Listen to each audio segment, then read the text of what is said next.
We're going to talk about AI a little bit. We're going to talk about how this AI verdict could affect all crypto. We're going to talk about the Bitcoin halving and how it's going to affect how XRP's rise over the last week can be magnified by the upcoming Bitcoin halving. And then we're going to discuss AI software and one stock that I think could take advantage of this next wave of AI. So like I said, I hope you guys have a great night. We're going to talk about what's happening with XRP, what's coming. If you're on YouTube, I need you guys, if you haven't subscribed to the channel, I need you to subscribe to the channel now. How many people we got in here? We got 900 people on YouTube, but we only got 157 likes. That's incorrect. I don't like that ratio, so I need you guys to like the content on Instagram. I need you guys to share the live with 10 of your friends and put the word shared in the comments while I get a drink of water. Yeah, so we got a lot of things to talk about tonight. First thing we're going to talk about, we got 260 likes now, 877 people in here. So let's get it to 1,000. By you give them the more likes, we can get more people in here. Also on Instagram, we're doing good. So like I said, we made a lot of money over the last week by predicting this XRP boom. And people always ask me, Armando, is it over? Can I still get in? Where is XRP going in? And where is in general, is crypto going? Well, we're going to break that down tonight, right? So there's still, even with the XRP ruling, even with everything we predicted, even though everything I've said has come to pass, we still got people out there that say, you know, Armando, you wasn't exactly right. Because I'll admit it, I wasn't exactly right about XRP. Now, I've been saying it's going to verdict, they were going to win a lawsuit. I said it was a great chance. I say that overnight, it would double or triple. I said for 3 or 4 days, you're going to see a 40% gain every night. So it's retracted a little bit. So you know how people are with me. I'm right 92% of the time so far since I've been keeping track. Now I'm wrong sometimes. So people sit around and they wait for Tall Guy Tycoon to be wrong. And then they pounce on me. So I got some messages that said, hey, you were wrong. And I said, you know, why am I wrong? You know, I'm a person with an open mind. I like to hear all arguments. He said, you were wrong because you said that it would go up for 3 or 4 days straight, 40, 50%. So I said, yeah, I said that. But there's one thing that I didn't predict, this doesn't happen yet. I said when the lawsuit was over, the lawsuit's not 100% over, right? And there's a bunch of reasons out there. The court they issued a ruling that said that XRP in most cases was not a security. Now, there's one thing that hangs out there, and that's the reason why XRP is not already $2. There's one thing that nobody talks about. There's one thing that you have to understand the legal system a little bit and how the SEC works. I got the background in that, is that the SEC could choose to appeal. Now people are worried about that. So that's holding down the price. It's at 78 cents. It's went up a little bit today. So people are, once that's over, give it a week or so, because SEC already said they're going to reserve their right to appeal, but they really don't want to appeal. That's what they basically said in some announcements or whatever. But so whenever that appeal, they say they're not going to appeal or whatever, that's when the XRP price is going to skyrocket. So what does that do? It gives people who haven't jumped in already an opportunity, a short-term opportunity to take advantage of what you missed out on. Right? Because the SEC can still say, look, man, we choose to appeal and it's going to draw it out another 6 months, maybe longer. So people are very cautious in this particular industry because it's a new industry, more or less. So people are waiting to see if there's going to be a SEC appeal. So after all of this is over, give it a while, we're going to see a sharp move up on XRP, where people are already up, 80, 90% since last week. Right? So, I mean, in a few days, right? The average stock market return is 9%. The average real estate investment return is about 10 or 11%. People that followed what we were talking about over the last 2 years are up 90%. That's what you would make in the stock market if you invested in the S&P 500, it would have took you 7 years to make those returns. So by being ahead of the wave, by being on top of the trends, by taking advantage of these situations, we've made a lot more money. So I want to talk a little bit about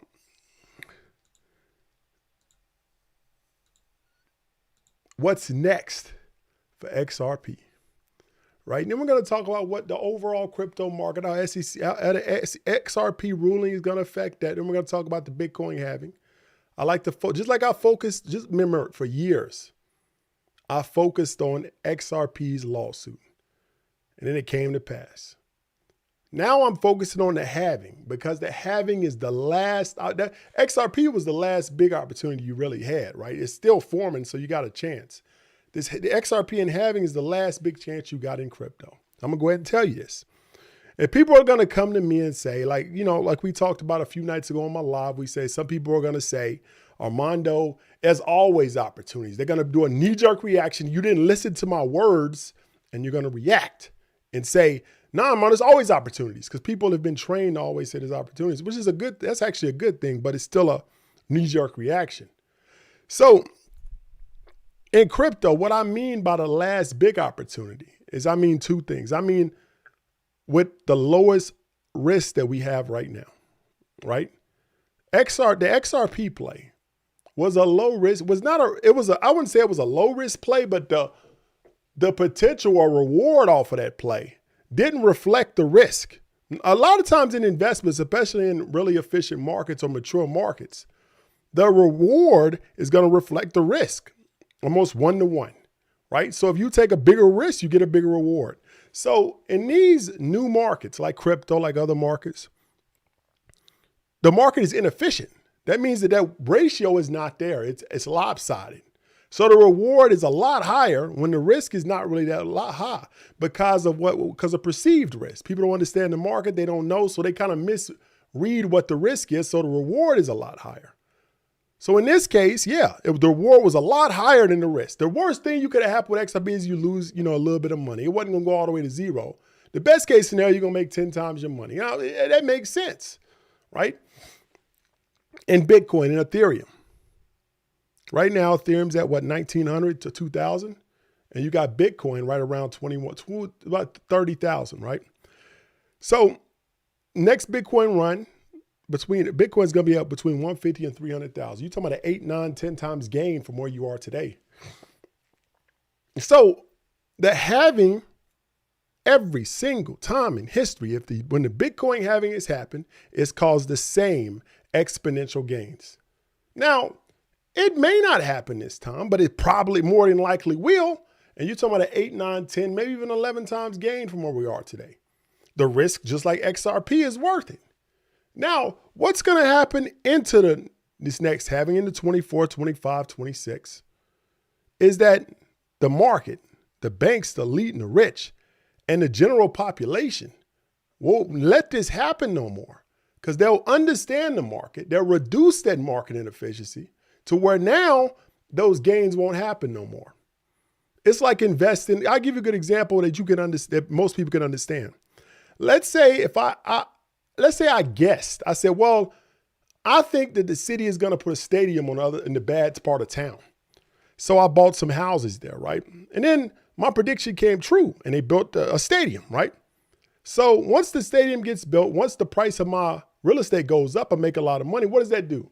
It causes everybody to start buying real estate. Then it causes the corporations to come in and buy up some, make apartments, condos, whatever. You give it 2, 3, 4 years and the opportunities are gone.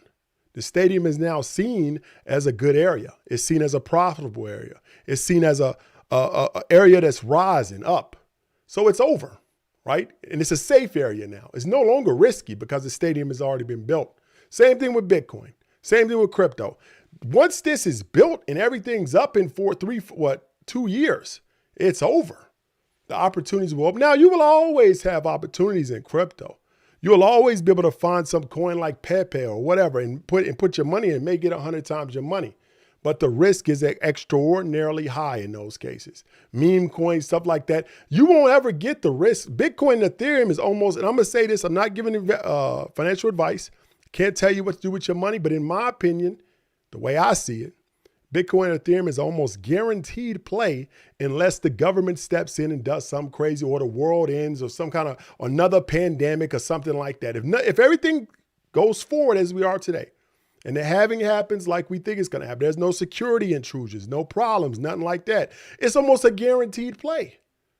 But this will be the last time that this happens. It's over after this. Now, you'll always be able to make money in something. You'll always be able to do something, but it won't be like it is now. Let's move on. We got 1,000 people on YouTube. We got almost 900 people on Instagram. We got a total of right below 2,000 people watching now, just like I predicted. I said that after a big play happens, everybody comes. You wait till about a year and a half, I have 4,000, 5,000, 6,000 people on my lives. But I want to talk about something before we move on to how XRP is going to affect the entire crypto market.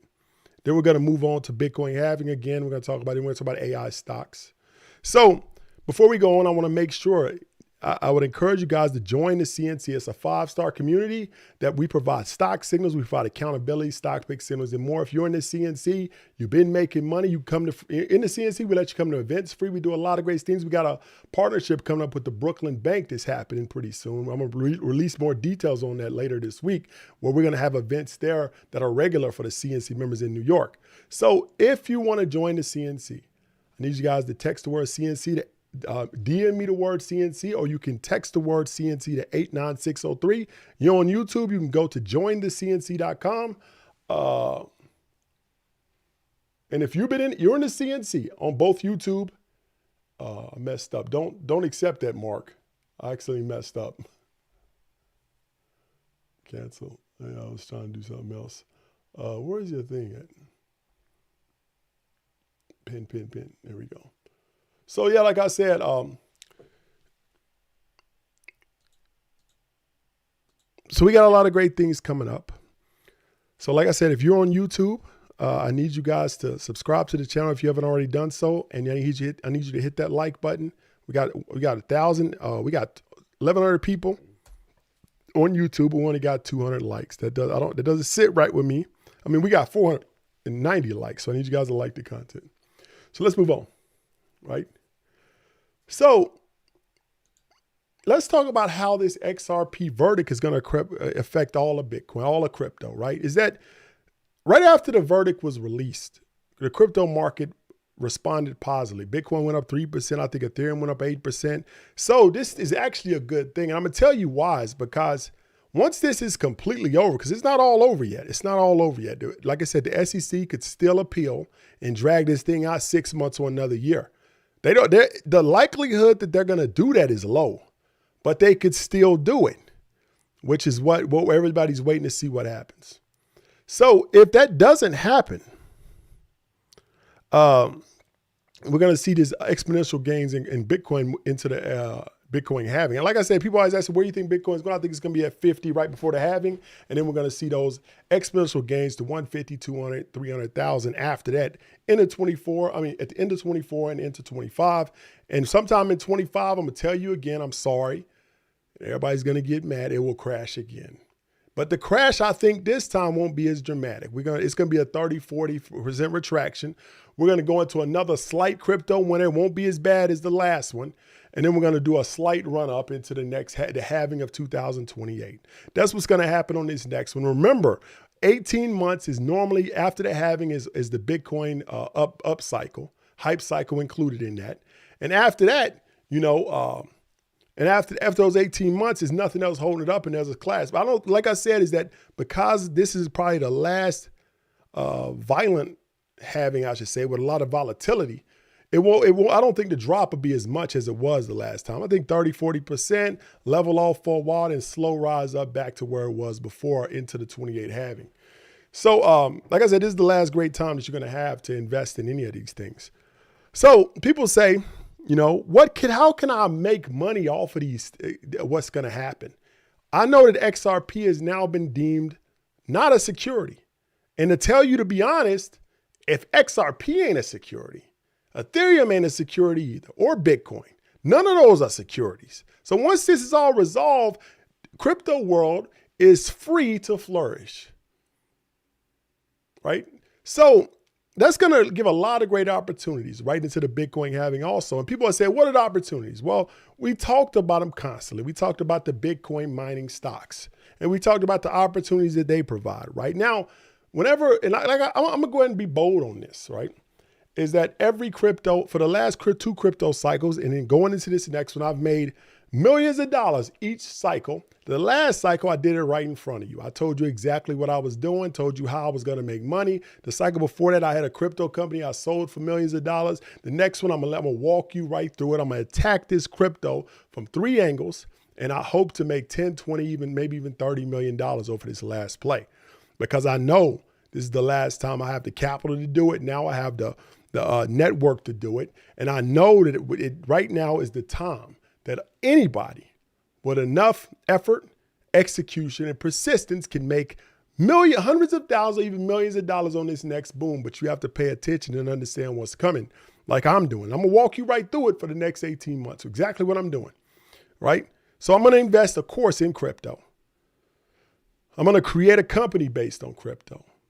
And I'm also going to do a pick and shovel play on crypto. So those 3 angles going to attack this problem. The solution is going to be me making millions of dollars. Now, what's the pick and shovel play? I'm going to say it again because we got a lot of new people tonight. So I want to describe what a pick and shovel play is. A pick and shovel play is simple. If you've ever heard of the San Francisco 49ers, the San Francisco 49ers as a team, a football team, NFL team. And they're based on the 1849 gold miners that rushed to San Francisco. So what happened in 1849 is that they found gold in San Francisco, right? So the first miners got rich. So what did they do? They went out and told everybody, got in all the newspapers all over the country that all these first group of people got rich off of finding this gold laying right on top of the dirt.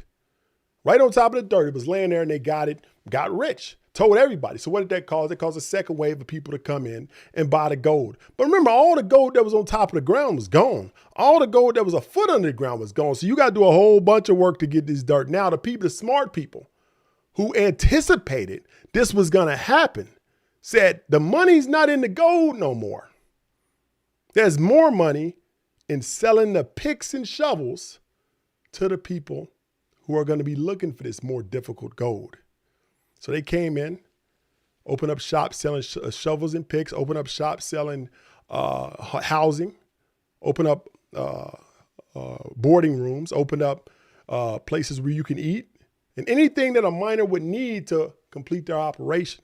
Those were the second wave of millionaires in the 1849 gold rush, not the gold miners themselves. So that's what we call investing, a pick and shovel play, right? That's what we call a pick and shovel play in investing.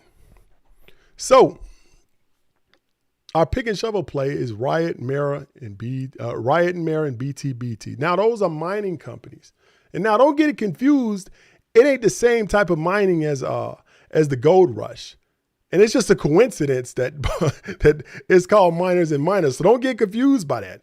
Now, we want to invest in these companies that are mining Bitcoin because those are the ones, because whenever Bitcoin goes up, that's the center point, right? That's the gold basically, right? So the miners are the ones that are mining the Bitcoin. It actually is a good comparison. I should have been using that all along. I don't know. I didn't see it the same, but that actually is a good analogy that kind of matches up. I don't know why I never used that, but let's move on, right? I see miners as differently in my mind, but it just kind of connected in my brain, man. Y'all got to see it live. So the miners, the Bitcoin's like the gold, right? So the miners, and we want to invest in those miners, the miners are actually going to make more money than the people who are buying Bitcoin and the price of Bitcoin going up. So we invest in those. We take options out on those companies, which are stocks. They're stocks, not cryptos. We'll make a lot of more money than we could by investing in Bitcoin directly, right? So that's exactly what we did last cycle. One of the biggest plays we ever did in the CNC was that we anticipated, and I laid it out. We had a CNC meeting, not emergency meeting, but we had a round table in the CNC. I laid it out to everybody. We talked about what was going to happen with Bitcoin mining, how we're going to use everything on top of that. And we were able to make 50, 60, 100 times our money on that one play. If you made money on that play, drop those money bags in both YouTube, and if you're in the CNC and you made money on those plays, drop the money bags in those in in Instagram and also on YouTube. But that play changed hundreds and thousands of people's lives because they were able to buy cars, put down payments on houses, put their kids through college. Some people became millionaires. I think it was like 27 people off that one play. It was about 2 years ago though. So we're going to do it again in the CNC, but I'm also going to guide you guys at a high, that's more details. We have a lot more details in the CNC, but I guide everybody at a high level through on Strategy Sunday. But that's the way we're going to attack this problem. And this pick and shovel play. Now you may have to have capital to start a business. You may have to have capital to put in, invest in Bitcoin and crypto. You don't need a lot of capital to invest in that pick and shovel play. So let's move on.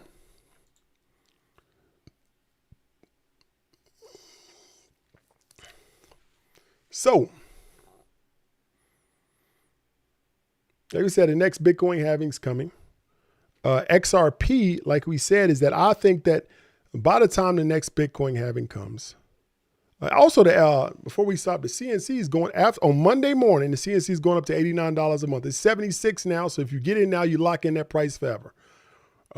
So I encourage you, if you're going to get into the CNC, get into it tonight. You can DM me the word CNC. You can click the link in my bio, or you can text the word CNC to 89603. I always issue a challenge that if you don't like the CNC after 3 months, message one of the moderators or message me, and you'll get a full refund for the whole 3 months you've been in there. But I'll tell you this, in the last 2 years, we have 4 people or 5 people actually ask for it. That's how effective the CNC is. And I can say another thing. If you don't make your money back over 3 months, at least 3 times your money, I'll give you the money back. And I'll give you another free month. That's how confident we are in the CNC. So let's move on.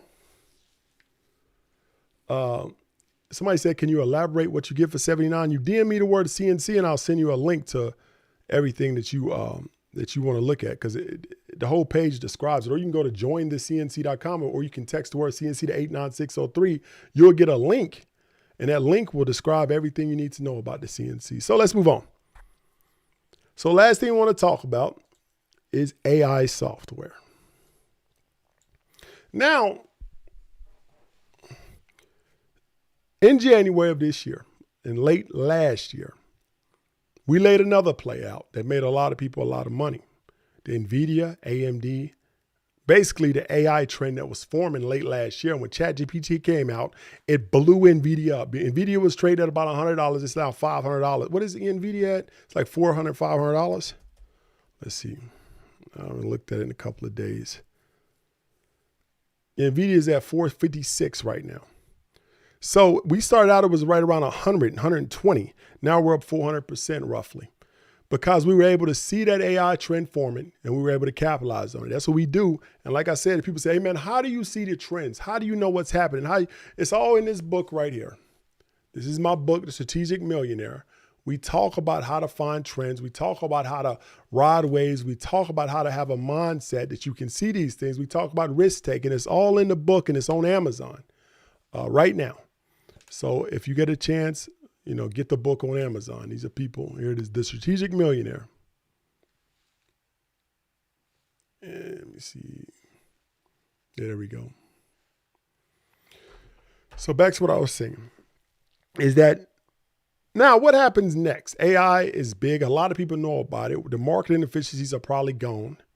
Remember what we talked about, what a marketing efficiency is. Now, in any market, it don't matter. It could be lemonade. It could be a game store. It can be a paintball, a field that makes money. Anything. It don't matter what it is.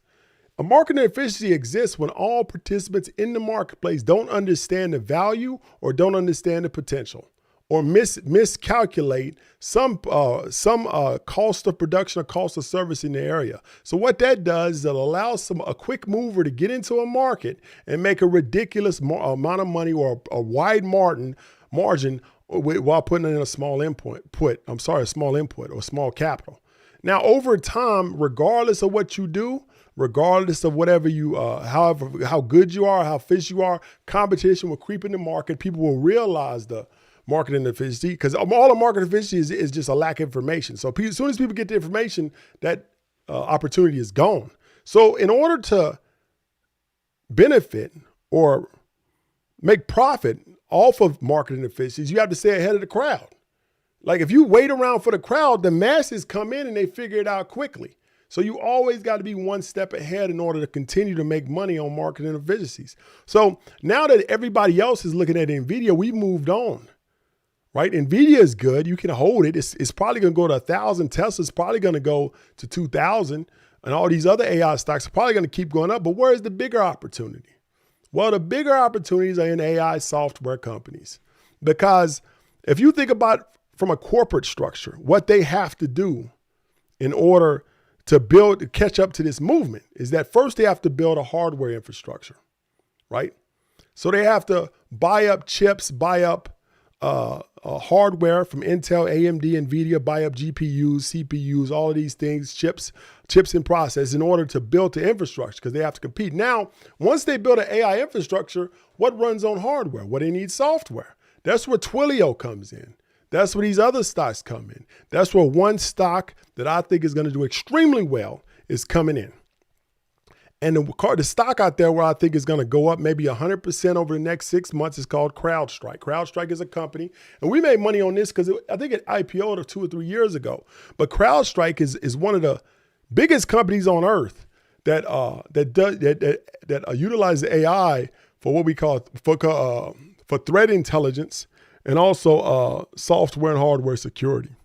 Now, somebody asked me one time, they were like, what IT jobs do I think is going to go first based on AI?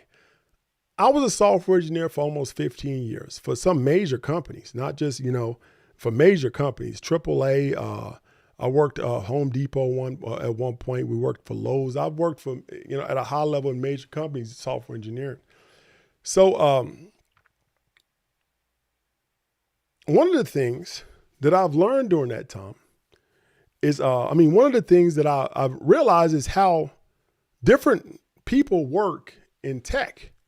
So people would ask me, hey, what do you think, what job is the fastest the AI is going to take over? Well, security. Because you got to remember, back in the day, if anybody's ever heard of CompTIA is one of the biggest certification companies for IT certifications in the world. I wrote the exam for software security. A lot of people don't know that about me, is that back in 2013, I was right out of grad school, and CompTIA flew me in to write a part of the exam for the security exam, for the Security Plus exam. So I don't know if those questions are in there no more, but for a while, they were my questions you was answering to get that certification. So I understand how it is to be a security professional. And I'm not putting people down, but because that job relies on pure intelligence, understanding terms, understanding threat vectors, understanding threats in general, it's mostly an intelligence job.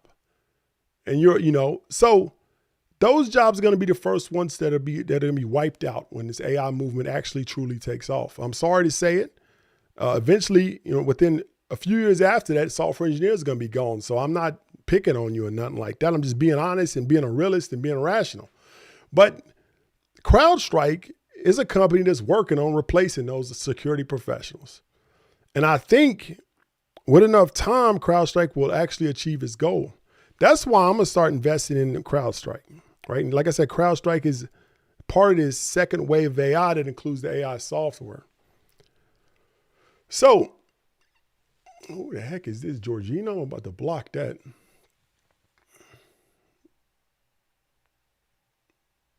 I don't know how to block her.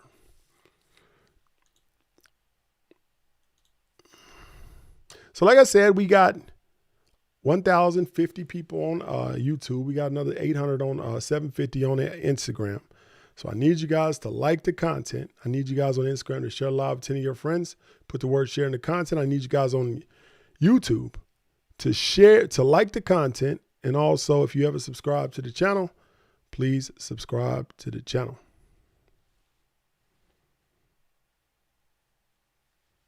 Yeah, if you got your Security Plus exam from CompTIA after 2013, I wrote some of the questions.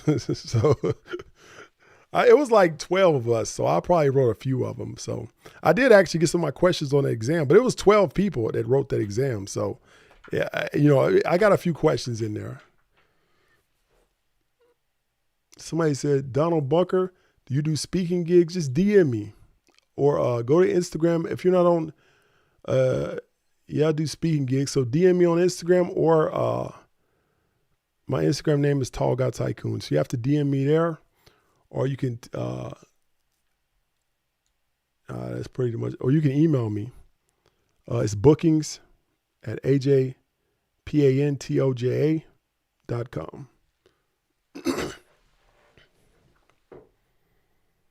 So like I said, I'm going to give you guys about 5 minutes to answer any questions. I'm going to let you guys go for the night. If you're in the CNC, we're going to do a CNC after party directly after, go over the price points, go over a lot more in detail of this information that we dropped. If you want to join the CNC, text the word CNC to 89603, or you can DM me the word CNC.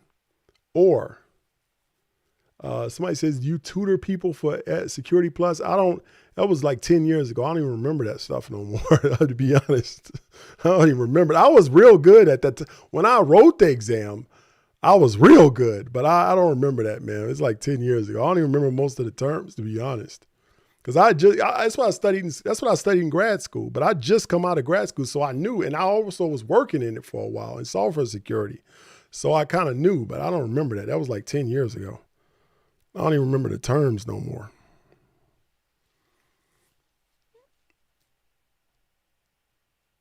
But I got an article about it on LinkedIn. Just do a search for it. Back when I did it, I wrote a whole article about it, about how the experience was.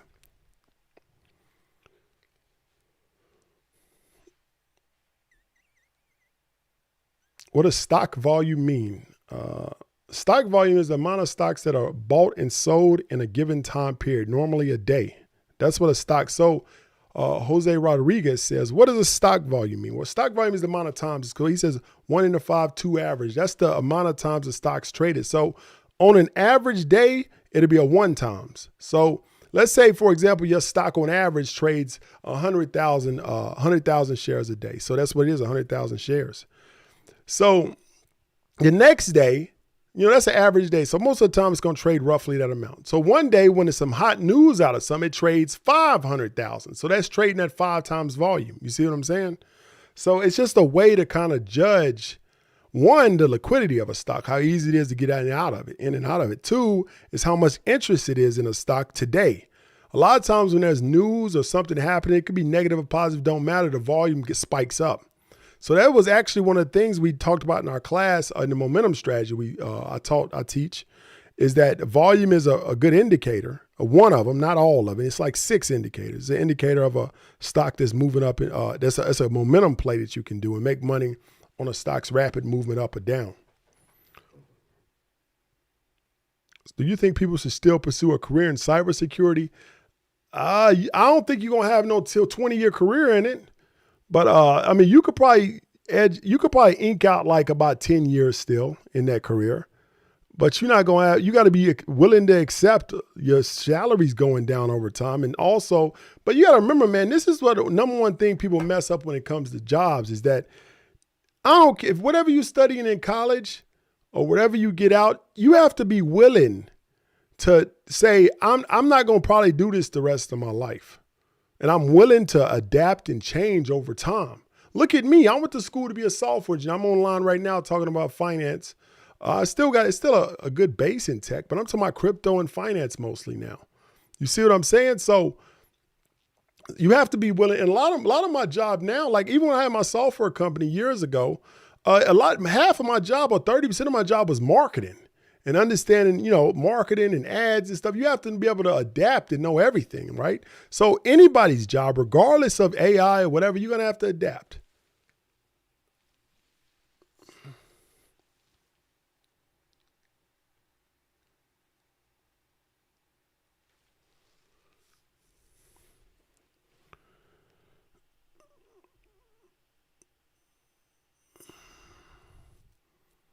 So like I said, you can study cybersecurity.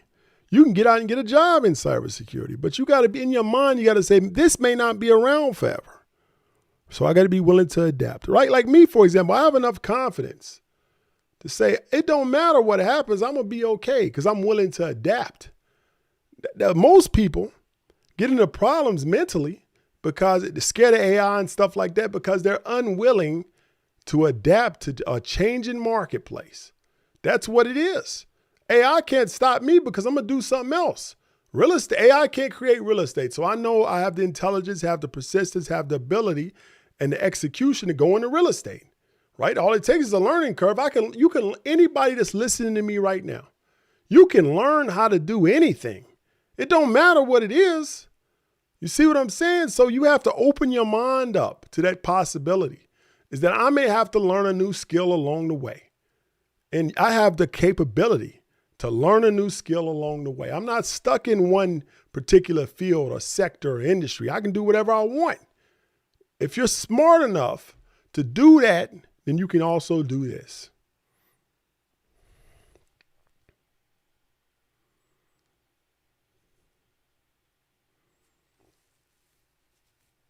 Like I said, you could take away Instagram, you could take away my real estate, you could take away tech, all this, the tech world from me. I'll find something else to do. Like go into politics or something. AI is not going to take politics for a long time. So the politicians themselves will stop that. That's what's so crazy. But the last industry that will probably be left is politics.